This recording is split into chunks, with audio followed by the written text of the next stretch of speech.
Hola amigos y bienvenido a otro episodio de Teología Pública. Aquí estoy con mi amigo Benjamín y es nuestro placer estar con ustedes otra vez y gracias por acompañarnos en otro episodio. Hoy estamos hablando de la iglesia de Cristo. A eso nos dedicamos aquí en Teología Pública, a traer recursos para la iglesia de Cristo. Benjamín y yo servimos al Señor como pastores de tiempo completo en iglesias locales para la gloria de Dios. Entonces, este tema de la iglesia es algo muy real para nosotros, algo que vemos de mucha importancia, de entender qué es una iglesia.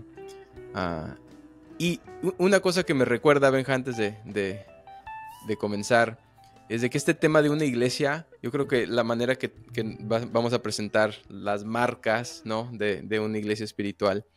Yo recuerdo que trabajaba yo en un colegio bíblico, trabajé ahí por varios años, y los estudiantes nuevos siempre había unos cuantos estudiantes que tenía almuerzo con ellos y les preguntaba, ¿dónde están asistiendo? O sea, ya va un mes que estamos en el colegio, ¿dónde estás asistiendo? ¿Qué iglesia te has unido? ¿A qué iglesia te has unido?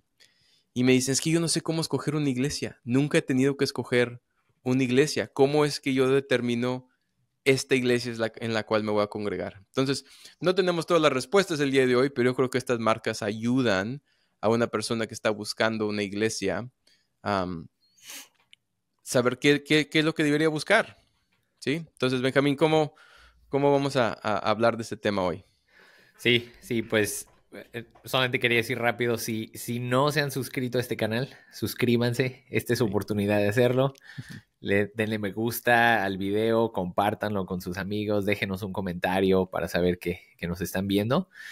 Y ahora sí, vamos a contestar esa pregunta. Pues mira, esa es una buena pregunta. Yo creo que la misma pregunta la pueden hacer muchas personas, ¿no? Ya sea un alumno nuevo o un joven que se acaba de ir a vivir a otra ciudad por escuela, por trabajo y dice, pues yo crecí en la misma iglesia toda mi vida, no sé cómo buscar una iglesia. A lo mejor puede ser alguien que ha sido, hoy es muy, muy popular escuchar personas que dicen, es que yo he sido lastimado por la iglesia, ¿no? La iglesia me lastimó, la iglesia está llena de hipócritas, etcétera, etcétera. Y a lo mejor una persona así también está buscando, pues, ¿cómo debería de ser la iglesia? ¿Qué tipo de iglesia deberías buscar? Y mira, primero que nada yo quiero decir, no hay una iglesia perfecta, ¿verdad? O sea, todas las iglesias tienen problemas, todas las iglesias tienen personas que no son regeneradas dentro de ellas. Pero sí, a lo mejor la pregunta sería, ¿cómo saber si el Espíritu de Dios está presente en una iglesia? Y hoy vamos a hablar de 4 marcas de una iglesia llena del Espíritu Santo. ¿Y de dónde sacamos estas marcas, Benja? Las vamos a encontrar en Hechos, capítulo 2, versículos 41 y 42. Entonces, si tienen sus Biblias, pueden buscarlo ahí. Y otra cosa que quería decir también es que, no sé si te ha pasado a ti, Ray, a mí me ha pasado un par de veces que vienen personas a visitar a nuestra iglesia y no sé qué estaban esperando. Bueno, sí sé qué estaban esperando, pero ya se termina la reunión y voy a saludarlos, digo, ¿qué tal? ¿Cómo están? Y algunos más directos me dicen, pues es que la verdad es que esta iglesia no se ve que está llena del Espíritu. Entonces yo me quedo pensando, digo, pues, ¿qué estarán buscando? ¿A qué se refieren con una iglesia que está llena del Espíritu? ¿Tú qué tipo de cosas crees que la gente busca cuando está buscando una evidencia de que el Espíritu Santo está en medio de esa iglesia? Sí, yo creo que bueno, la gente de un lado busca lo que ya están impuestos, ¿sí? Y en Latinoamérica hay un estilo de iglesia pentecostés, le diríamos, y hay un estilo que es un poquito, no sé qué palabra usar, Benjamín, más... Sensacionalista. Esa palabra, sí. Y yo creo que entonces por eso, como la gente está impuesta a ese estilo, es lo que buscan. Y nada más, déjame definir rápido. Sensacionalista Para allá me refiero a algo que es muy sensacional o muy estático, muy místico, donde las personas, todo el mundo está hablando en lenguas, hay bailas, cuando escuchas la música, se te ponen los pelos, se te pone la piel de pollo, la piel chinita, Sí, donde sientes al Espíritu Santo, ¿no? sí. Pero, perdón, tú sigue diciendo. No, sí, eso exactamente. Entonces, están buscando ese tipo de experiencia donde ellos se le ponen la piel chinita, donde sienten algo distinto. Am, y yo creo que en parte, o sea, no queremos ir a o sea, una persona buscando una iglesia no está buscando un seminario, ¿sí? No están buscando que me den lecturas académicas solamente, ¿sí? O sea, estamos hablando de algo que lo que creemos nosotros es que esta Biblia nos ha dado para salvar almas, ¿sí? Mi alma necesita ser rescatada y la Biblia contiene las verdades que rescatan las almas. Entonces, si hay algo ahí sensacional, entonces no queremos las iglesias que sean lugares académicos donde es sin vida, pero tampoco estamos buscando algo sensacional con luces, con la música de cierto estilo. O sea, no tiene que ser de esa forma, ¿sí? O sea, no diríamos esto es espiritual y esto no es espiritual. Lo que diríamos es que, ¿qué es lo que la Biblia define como una iglesia espiritual? Y empezamos por ahí, ¿sí? Vamos a empezar por ahí, no buscar a lo que estoy acostumbrado o buscar algo así, a lo que estoy acostumbrado, básicamente es lo que diría. Sí, sí, y nada más, otra cosa que quería decir para que nuestros hermanos pentecostales que nos están viendo no se vayan a sentir como que los estamos atacando, no, o sea, sí, hemos grabado otros episodios donde hablamos de los dones del Espíritu, donde incluso hemos mencionado el don de lenguas, el don de profecía, etcétera. Hoy no vamos a hablar de eso necesariamente, pero déjame decir, a lo mejor el otro lado de la moneda, a lo mejor tenemos un lado de la moneda donde una iglesia espiritual es muy sensacionalista.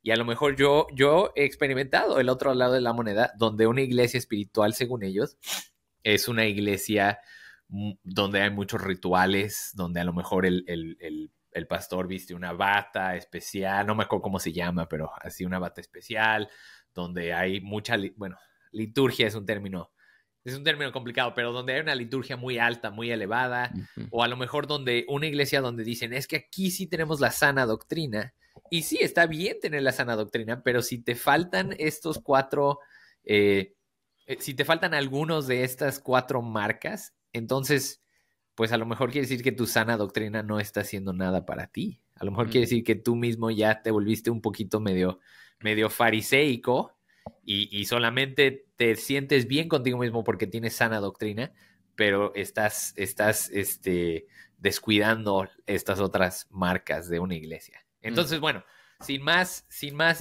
preámbulos, vamos a dar un poquito de contextos y definiciones de este pasaje. El pasaje que tenemos, como lo habíamos visto, es Hechos capítulo 2, 41 y 42. ¿Tú lo tienes ahí, Ray? ¿Lo puedes leer? Sí, aquí lo tengo. Hechos 2, 41 y 42. Entonces los que habían recibido su palabra fueron bautizados y se añadieron aquel día como 3,000 almas y se dedicaban continuamente a las enseñanzas de los apóstoles, a la comunión, al partimiento del pan y la oración. Muy bien, entonces, primero que nada, ver el contexto de este pasaje. Este pasaje está en el contexto del día de Pentecostés, y Pentecostés es un momento clave en la historia de la redención. O sea, podríamos decir que para nosotros los cristianos que vivimos en esta, en esta época de la iglesia, ha sido uno de los momentos más definitivos de toda la iglesia, de toda esta era, porque básicamente significa, algunos diríamos, es el cumplimiento del nuevo pacto, en el sentido de que las profecías del Antiguo Testamento, donde Dios hablaba de que el Espíritu Santo iba a descender sobre las personas, de que Él iba a dar a su Espíritu, como Joel, y Pedro cita a Joel, básicamente Pedro está diciendo, la venida del Espíritu Santo aquí en Pentecostés, en este momento en Jerusalén, es el cumplimiento de esa profecía, es el cumplimiento de esa promesa del nuevo pacto. Entonces, lo que estamos viendo es que la presencia de Dios, que antes estaba en un templo y que después estuvo, pues Jesucristo mismo, Dios mismo estuvo ahí, se hizo carne y habitó entre nosotros, pero cuando Jesucristo ascendió, Él les dijo, quédense aquí en Jerusalén, no hagan nada todavía, esperen hasta que la promesa del Espíritu Santo venga. ¿Y qué pasó? Vino la promesa del Espíritu Santo y nos movemos a un nuevo periodo de la historia de la redención donde, donde Dios está habitando en medio de su pueblo. Ya no en un templo, ya no en un tabernáculo, ya no en Jesucristo, pero ahora está habitando en cada creyente y en la iglesia reunida, ¿no? Está habitando por medio de su Espíritu Santo. Entonces, si queremos ver cuál es una comunidad que está llena del Espíritu Santo, pues creo que aquí debemos de empezar aquí, ¿no? Aquí tenemos que empezar en Hechos capítulo 2 y tenemos que ver cuáles son las cosas que ellos hacían, cuáles eran las marcas que los definían. Sí, y una cosa para comenzar aquí, al ver las marcas, no me quiero adelantar mucho, Benja, así que deténme si me estoy adelantando, pero al ver las marcas, hay que entender estos dos términos. Y es más, estos términos se escuchan mucho cuando predicas por el libro de Hechos. Son estos términos de prescriptivo o descriptivo, ¿sí? Entonces la idea es que si es prescriptivo, es decir, de que si Hechos está prescribiendo cómo debe ser la Biblia, cómo debe ser la iglesia, perdón, entonces lo entendemos de cierta forma. Pero si estamos leyéndolo como una descripción, algo normativo de cómo fue la iglesia aquí en Hechos, entonces lo entendemos de otra forma. Entonces, ¿tú cómo hablas de esos términos, Benja? Sí. O sea, prescriptivo es una orden y es lo que todas las iglesias deberían de practicar a lo largo de la historia. Descriptivo simplemente nos está contando una historia, ¿no? Sí. Y, por ejemplo, a lo mejor algo para entenderlo más fácil, el Antiguo Testamento está lleno de cosas descriptivas, ¿no? Por ejemplo, Abraham tenía 2 esposas, y no quiere decir que la Biblia nos está prescribiendo que los creyentes tengamos 2 esposas, simplemente nos está diciendo lo que pasó, ¿verdad? La Biblia no está diciendo esto es un mandato que todos tienen que hacer. Aquí en Hechos, obviamente tenemos ejemplos buenos y tenemos ejemplos malos, pero sí, la pregunta clave de este pasaje es, ¿será prescriptivo? Es decir, ¿es un mandamiento para todas las iglesias? ¿Estas 4 marcas tienen que estar a fuerza presentes en todas las iglesias? ¿O es descriptivo? Únicamente nos estaba diciendo lo que pasó y es opcional para nosotros si las tenemos que buscar. Y a lo mejor antes de responder esa pregunta, quiero agregar una pregunta más y luego ya contestamos las dos. La otra pregunta sería si este pasaje es algo litúrgico o si es algo casual o informal. ¿Y a qué me refiero con esto? Litúrgico, muchos han dicho que este pasaje, estas 4 marcas, de hecho muchas personas las llaman los 4 pilares de la adoración.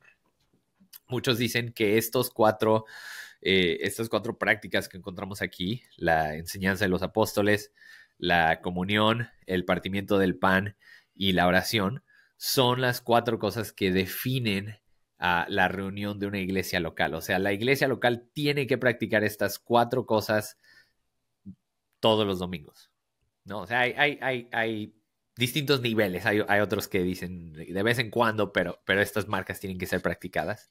Y hay otros que dicen, estas cosas simplemente son practicadas por la iglesia cualquier día de la semana, en distintos contextos, pero estas 4 cosas definen lo que la iglesia hace, ¿no? Entonces, para contestar estas 2 preguntas, primero que nada yo diría, es complicado.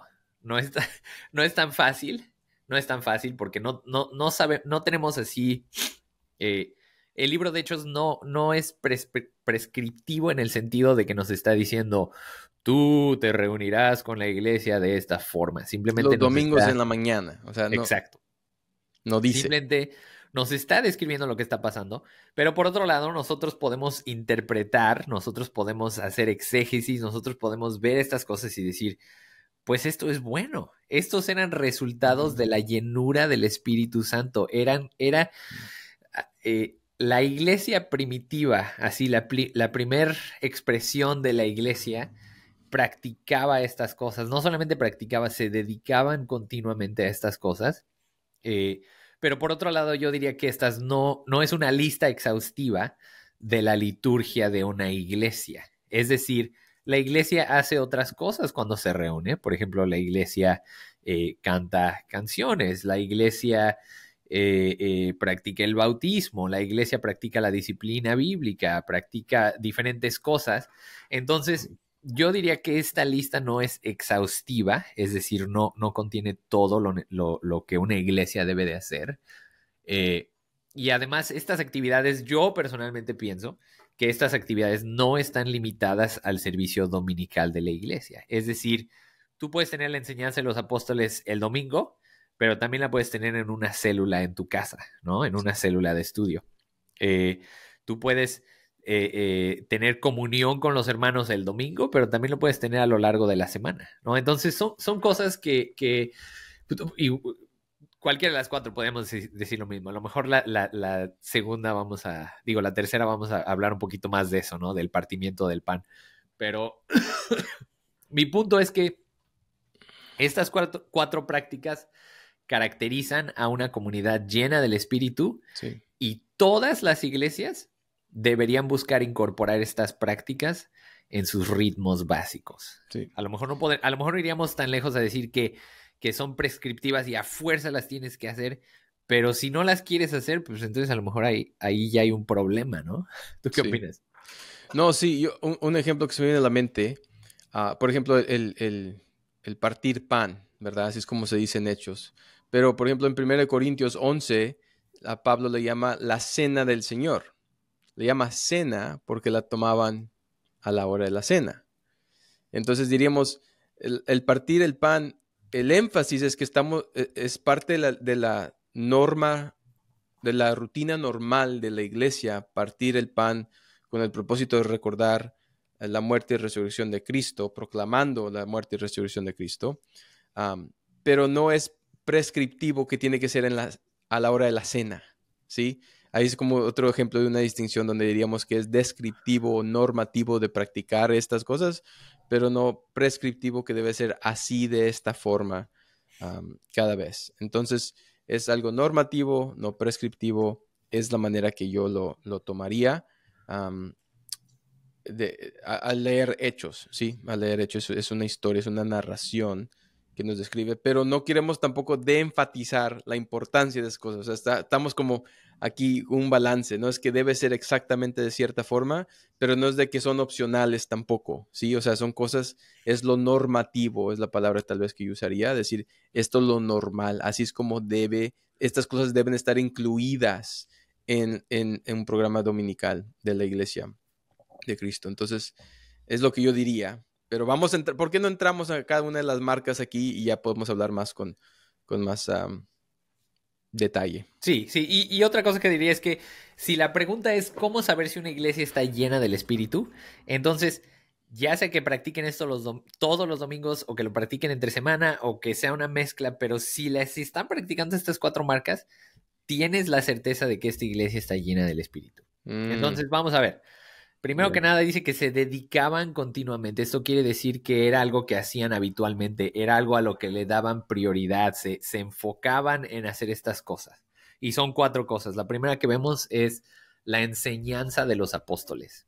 Y esto se me hace bien curioso porque estas personas que te decía que vienen a mi iglesia, a nuestra iglesia, y nos dicen que nuestra iglesia no está llena del Espíritu, yo creo que lo dicen porque nuestra música, pues, no es la música más impresionante del mundo. Yo a veces soy el líder de alabanza, de música, y pues así que tú digas que soy muy bueno, pues no tanto. Entonces ellos a lo mejor estaban esperando una producción masiva que los hiciera así, que les diera mariposas en el estómago. Y tuvimos una predicación donde se enseñó doctrina.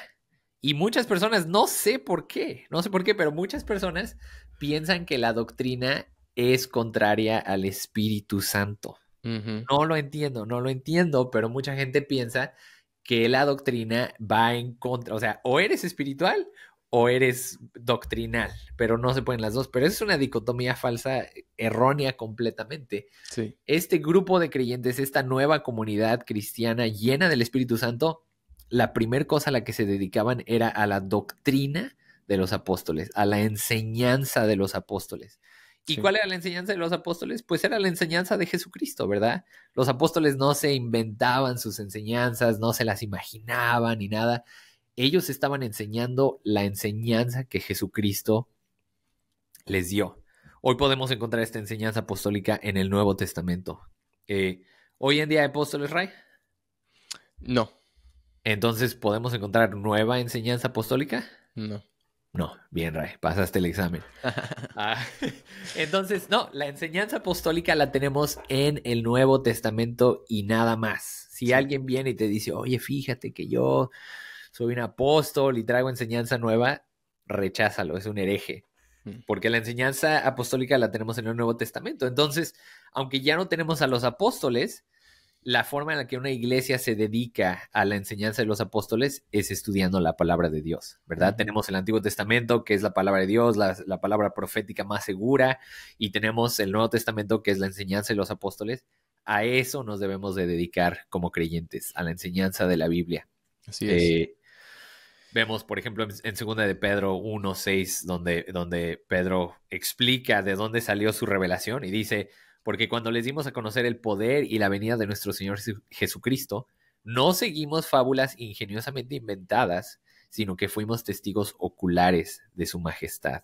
Sí. Los apóstoles estaban hablando de lo que vieron. También en Juan 16:13-14 se habla de cómo el Espíritu Santo es el que les iba a revelar a los apóstoles todas las cosas concernientes a Jesucristo.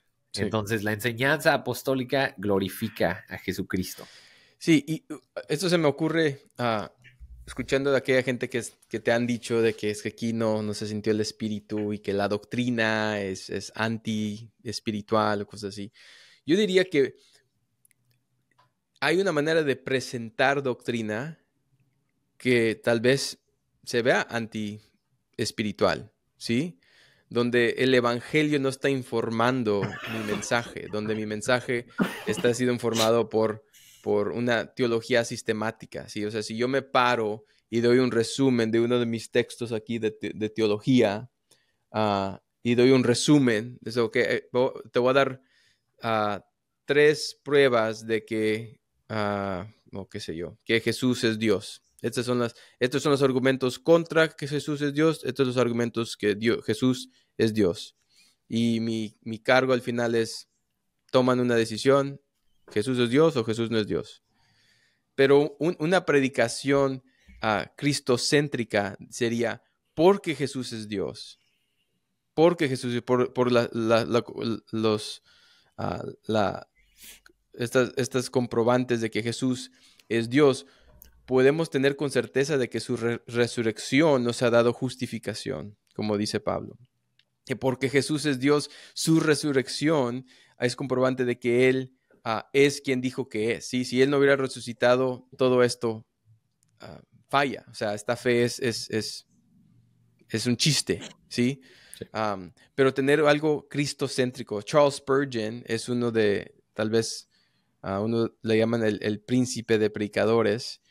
Y una de las contribuciones que él dio a lo que llamamos la homilética fue ese énfasis a cristocéntrico.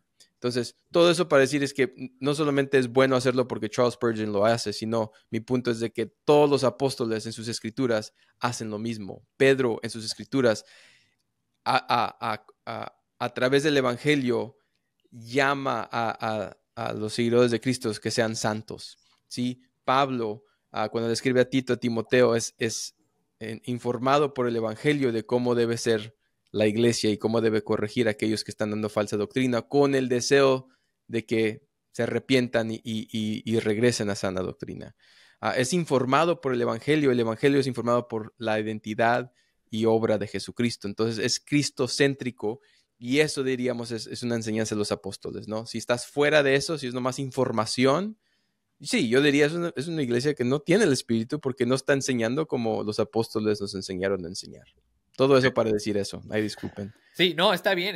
Y yo también agregaría que si solamente hay enseñanza correcta, ortodoxia, pero no hay práctica correcta, ortopraxia, entonces igual no hay lleno del espíritu, sí. Porque vemos en los versículos más adelante, que no vamos a tocar hoy por cuestiones de tiempo, pero en los versículos más adelante vemos que todas esas 4 marcas de la iglesia los llevaban a tener todas las cosas en común, los llevaban a vender sus propiedades y compartirlas compartir las ganancias con los pobres, los llevaban a comer juntos todos los días, los llevaban a que más y más personas se convertían, más personas eran agregadas, creían en el evangelio. Sí. Entonces, si tú estás en tu iglesia y piensas que tienes sana doctrina, pero tu iglesia no está evangelizando, los ricos tratan mal a los pobres, no hay comunión, no se sobrellevan las cargas los unos de los otros. Entonces, tristemente, pues es una iglesia de fariseos. Y muerta, o sea, diríamos, no tiene vida. Es una iglesia muerta. Sí, no tiene vida, sí. Bien. Bueno, entonces la siguiente marca es la comunión. La comunión. Y aquí... Yo sé que a muchos les gusta usar las palabras griegas y normalmente yo me abstengo de usar palabras griegas, pero esta palabra es muy conocida. Incluso hay iglesias que así se llaman. Koinonía, ¿verdad? Koinonía es la palabra griega. ¿Perdón? Salud, dije. Y la palabra koinonía significa ser parte de algo, ser partícipe, tener parte, tener comunión. Y básicamente lo que esto nos está diciendo es que con la venida del Espíritu Santo, los creyentes entendieron que ahora ya eran parte los unos de los otros, eran parte del cuerpo de Cristo. Como tenían una comunión con Cristo, una unión con Cristo, por eso también estamos unidos los unos a los otros. Y esto para mí es impresionante. Esta es una marca impresionante e incluso sobrenatural de la llenura del Espíritu Santo en una iglesia. Que un grupo de personas con contextos completamente diferentes. Incluso aquí en Hechos vemos que eran personas que eran de otros países, que hablaban otros idiomas, que eran de diferentes clases socioeconómicas. Todas estaban juntas y tenían las cosas en común. Se consideraban parte del mismo cuerpo. Esto era completamente extraño a la cultura griega, a la cultura romana, a la cultura de ese tiempo. Las clases se dividían completamente. Y lo vemos en muchos lugares también, ¿no? En India vemos que las clases están completamente divididas y no tenemos que ir tan lejos. Aquí en Estados Unidos las clases están divididas, aunque no es tan marcado a veces, pero las clases están divididas. Pero vemos que en la iglesia, las clases, las etnicidades, todo tipo de personas están unidas por el Espíritu Santo, ¿no? Me recuerda Efesios capítulo 4, versículos 3 a 6, donde dice que nos esforcemos por preservar la unidad del Espíritu en el vínculo de la paz. Hay un solo cuerpo y un solo Espíritu, así como también ustedes fueron llamados en una misma esperanza de su vocación.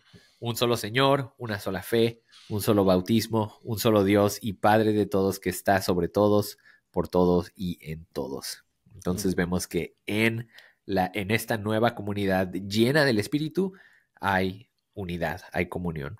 Sí, sí, y yo creo que eso testifica la obra que Cristo ha hecho en la vida de las personas, ¿no? De que no, acá está la iglesia de los ricos, acá está la iglesia de los pobres, acá está la iglesia de los jóvenes, acá está la iglesia de los ancianos.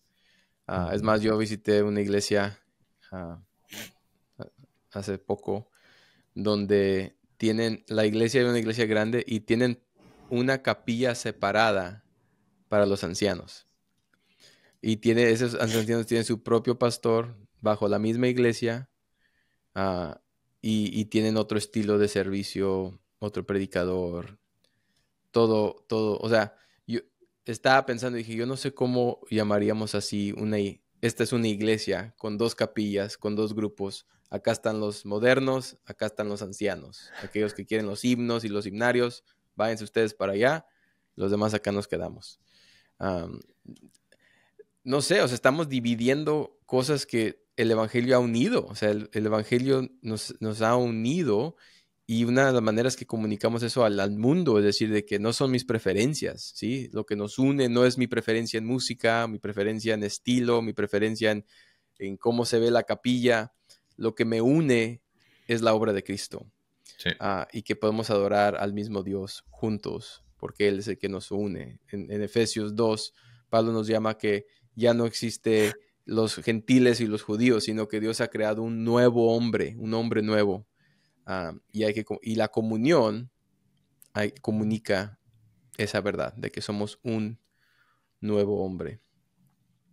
Sí, sí, tienes toda la razón. Luego vemos la tercera marca, que es el partimiento del pan.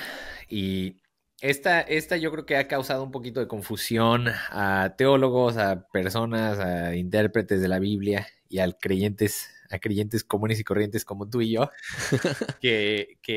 Porque aquí el partimiento del pan no sabemos exactamente. Sí vamos a tener como un cierto grado de certeza, pero hay cierta confusión de que algunos dicen es que esto se refiere a una comida, o sea, comían juntos básicamente, y otros dicen no, esto se refiere a la Santa Cena, esto se refiere al sacramento, la ordenanza de la Santa Cena.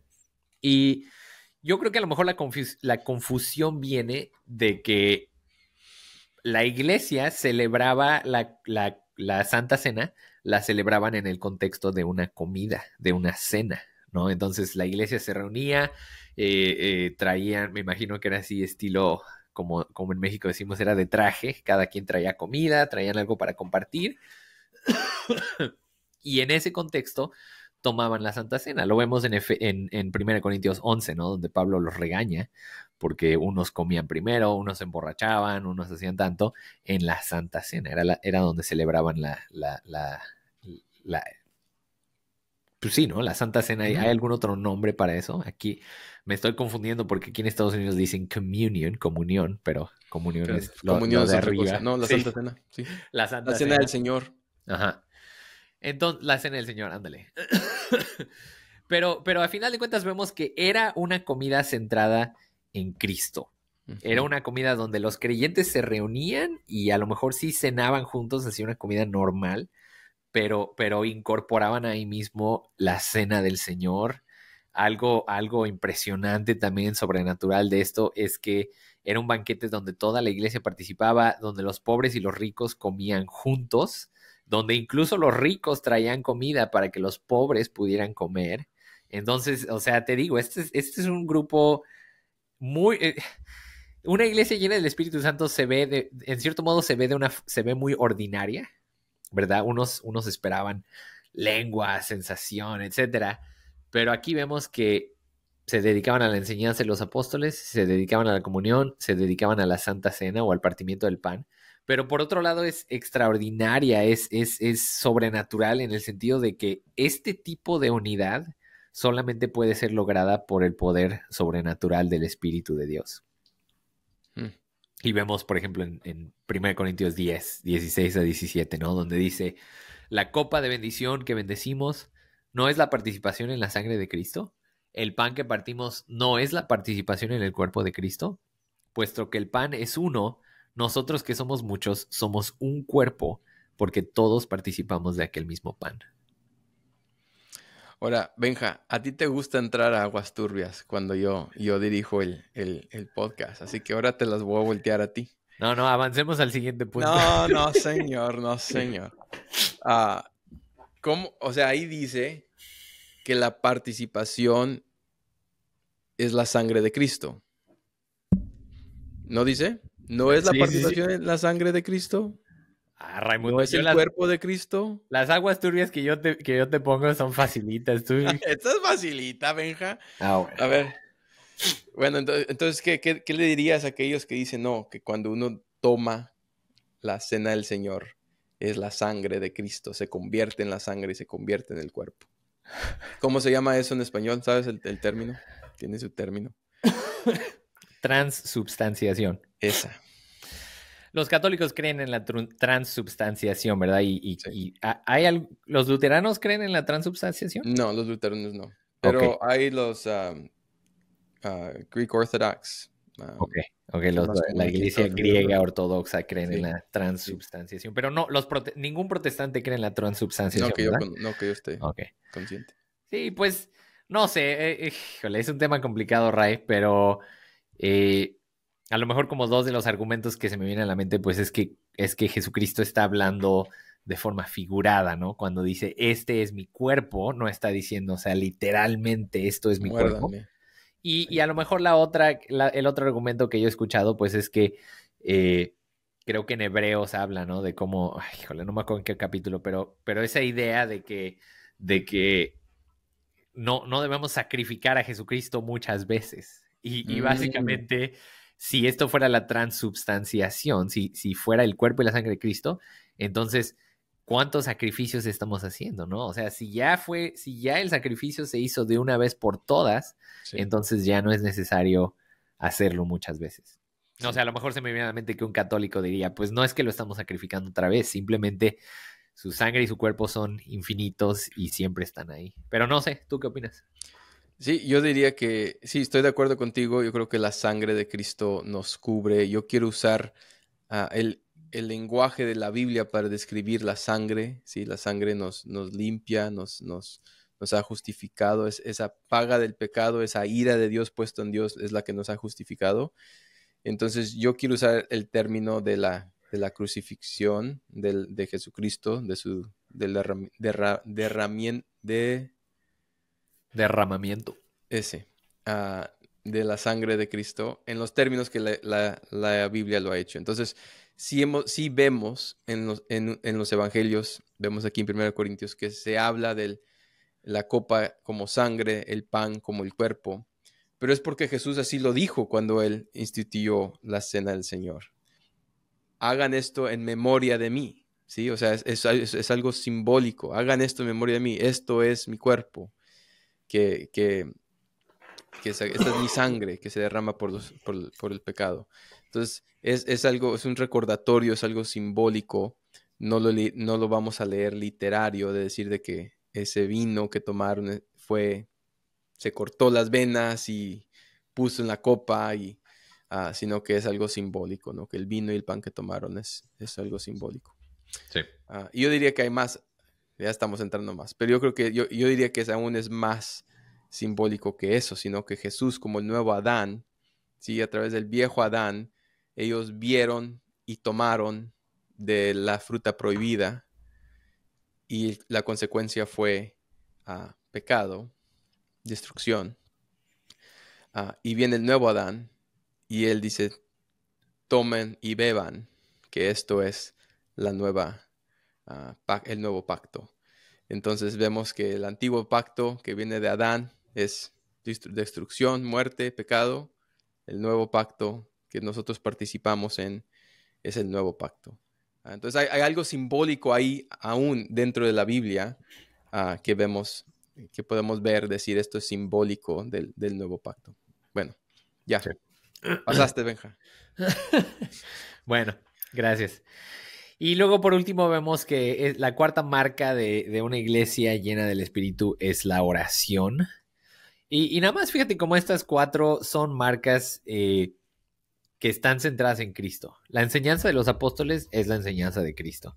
La comunión es la comunión en el cuerpo de Cristo. La Santa Cena, pues es recordando la muerte de Cristo. Y la oración, aunque no lo dice específicamente, pero pues es la forma en la que la iglesia se está comunicando con su Señor, con Jesucristo, ¿no? O sea, el Espíritu Santo el que nos ayuda en la oración, es el que pues casi a veces hasta traduce nuestras oraciones, ¿no? Con gemidos indecibles. Pero algo clave también que veo aquí es la importancia de buscar la voluntad de Dios en oración como un cuerpo, como una comunidad. Mm, Muchas veces nosotros buscamos la voluntad de Dios individualmente, oramos individualmente, y está bien, tenemos que orar individualmente, tenemos que buscar su voluntad individualmente, pero tampoco debemos de descuidar buscar la voluntad de Dios como comunidad, porque a veces a lo mejor oramos y le pedimos a Dios que nos muestre su voluntad y se nos viene una idea a la mente y decimos, pues ya, esto fue lo que me dijo Dios. Y ya vamos a todo el mundo diciéndole, Dios me dijo esto, Dios me dijo eso, Dios me dijo esto. Pero cuando estás buscando la voluntad de Dios con la iglesia, ahí la iglesia te ayuda a balancear tus pensamientos y te ayuda a discernir si realmente eso era la voluntad de Dios o si simplemente es algo que se te vino a la mente. Pero ujú. cuando ya la iglesia reunida están orando, están buscando la voluntad de Dios y todos unidos tienen el sentido de que Dios los está guiando en cierta dirección, pues ahí sí se puede decir con más certeza, con más seguridad que realmente Dios los está guiando Mm, por medio de su espíritu. ¿Sí me sí, explicó? sí, sí, como afirma, ¿no? Ajá. Afirma esa decisión a través de la unidad que Dios trae a una iglesia. Sí. No, es algo muy lindo. Sí, Sí, fui a una conferencia el año pasado donde uno de los pastores que predicó ahí habló de eso, de que la iglesia se unió, iban a tener una noche de alabanza, domingo en la noche, y buscando dirección de, no recuerdo qué, algo de visión de la iglesia. Y iba a ser un servicio de 1 hora y la gente no se iba. La gente no se iba. 3 horas pasaron y ya tuvieron que concluir, pero la gente no quería irse, tanto de que dijo, ¿saben qué? Vamos a volver mañana. Y toda la semana hasta el próximo domingo se reunieron todas las noches por horas a orar, a buscar dirección del Señor. Y Dios, Él dijo, vimos unidad, o sea, todos de acuerdo, o sea, vimos la dirección del Señor hacia donde deberíamos dirigirnos con la unidad de los hermanos ahí de la iglesia. Entonces, es algo, cuando sucede, es algo que te das cuenta, esto es sobrenatural, ¿no? Esto es de Dios. sí, sí. Y eh, te iba a decir algo y ya se me olvidó. Bueno, ni modo. Un pasaje, ¿no? Que vemos que clave sobre esto sería 1 Timoteo 2:1, donde dice: exhorto pues ante todo que se hagan plegarias, oraciones y peticiones y acciones de gracias por todos los hombres. En Hechos 4 también vemos que la iglesia se reunió y oraron juntos para pedir la protección de Dios. Entonces, sí, la oración es clave. Ya me acordé de lo que iba a decir. Si estás buscando una iglesia y es una iglesia que descuida la oración corporal, pues no te voy a decir que es una iglesia que no tiene al Espíritu, pero es una iglesia que está descuidando una parte importantísima de la vida de la iglesia. Se me hace triste que las reuniones de oración son a veces las reuniones menos visitadas de la iglesia, ¿no? El domingo vienen muchos, si vamos a hacer un servicio como de música, vienen muchos, pero cuando dices vamos a tener una reunión de oración, nada más vienen 2 o 3. Y pues eso indica que a lo mejor hemos fallado en enseñar la importancia de la oración a la iglesia. Entonces, una iglesia que ora es una iglesia que va a perseverar, es una iglesia que va a crecer, es una iglesia que está llena del Espíritu. Así es. Y otra cosa que voy a decir, algo que habías mencionado, Benja, que quiero asegurarme que mencione, es de que tú diste la observación ahí que cada 4 de estas marcas, de estos elementos descriptos de la iglesia como normativa, am, son cristocéntricos, o sea, están centrados en Jesucristo, en quién es Jesucristo y su obra. Y a la vez también no queremos decirle a alguien de que esta es una lista, decir, ok, oración, bien. Predicación, bien. Comunión, bien. Correcto, eso es. Sino que como es cristocéntrico todos estos elementos, y vemos que Dios ha capacitado a diferentes gentes dentro de la iglesia para crecer su iglesia, para encontrar a la gente maduros en Cristo, am, estos cuatro elementos son para el discipulado, son para la formación espiritual, las enseñanzas de las escrituras de los apóstoles, es para el discipulado. La oración es para el discipulado. Aún la oración corporal o en comunión, donde estás enseñándole a otra gente, tal vez a los niños o a los jóvenes, cómo orar, cómo debo de orar, cómo es que oro al Señor. Y estás demostrando la oración al guiar y dirigir la iglesia en oración. En el partimiento del pan, donde te estás negando a ti mismo, decir, mi justificación no es por mis obras, no es por lo que yo haya hecho, sino es solamente por el sacrificio de Jesucristo y mi fe en Él que soy justificado. Entonces, todos estos elementos son parte del discipulado.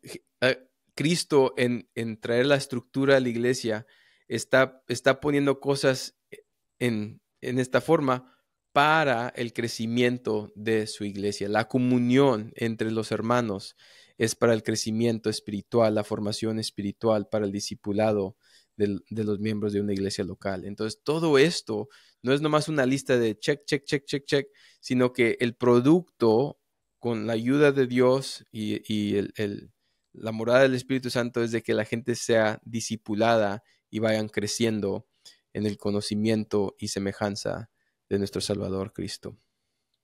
Entonces sí, me gusta mucho, yo creo que son muy importantes estas marcas de una iglesia espiritual. Sí, sí, así es. Gracias por eso, Ray. Y sí, si quieres encontrar una iglesia llena del Espíritu, busca estas marcas. Busca estas 4 marcas, busca lo que ves ahí en la Biblia.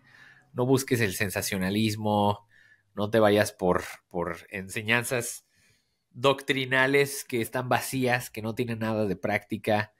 No te dejes llevar por las luces, el sonido, la calidad de la música, si te hacen sentir maripositas en el estómago o si sientes que a lo mejor es una iglesia muy ritualista y muy elevada. Más bien busca que sea una iglesia que está dedicada continuamente a la enseñanza de la Biblia, a la comunidad, en el espíritu, a la Santa Cena, a la comida juntos y a la oración, ¿verdad? Si es una iglesia que se dedica a estas cosas, aunque no sea perfecta, el espíritu está en medio de ellos y es un lugar donde va a haber crecimiento espiritual y también va a haber crecimiento numérico. Al final de este pasaje vemos que dice que Dios seguía agregando a sus números todos los que creían. Entonces vemos que esta iglesia estaba trayendo personas de fuera. Dios estaba trayendo personas a esta iglesia. Sí. Entonces yo personalmente, a lo mejor aquí algunos pueden estar en desacuerdo conmigo, pero yo personalmente pienso que si tu iglesia lleva años sin ningún convertido, sin nuevos bautizos, pues yo creo que hay un problema ahí. O sea, si la iglesia realmente está aquí como la sal del mundo, como la ciudad en un monte, como la luz, deberíamos de estar haciendo convertidos. Y a lo mejor quiere decir que en tu iglesia que estás descuidando estas cosas. Pero bueno, ya, me estoy emocionando. Gracias por escucharnos. Sí. Si tienen algún comentario o pregunta, lo pueden dejar ahí. Y esperamos que esto les sea de mucha bendición. Hasta luego.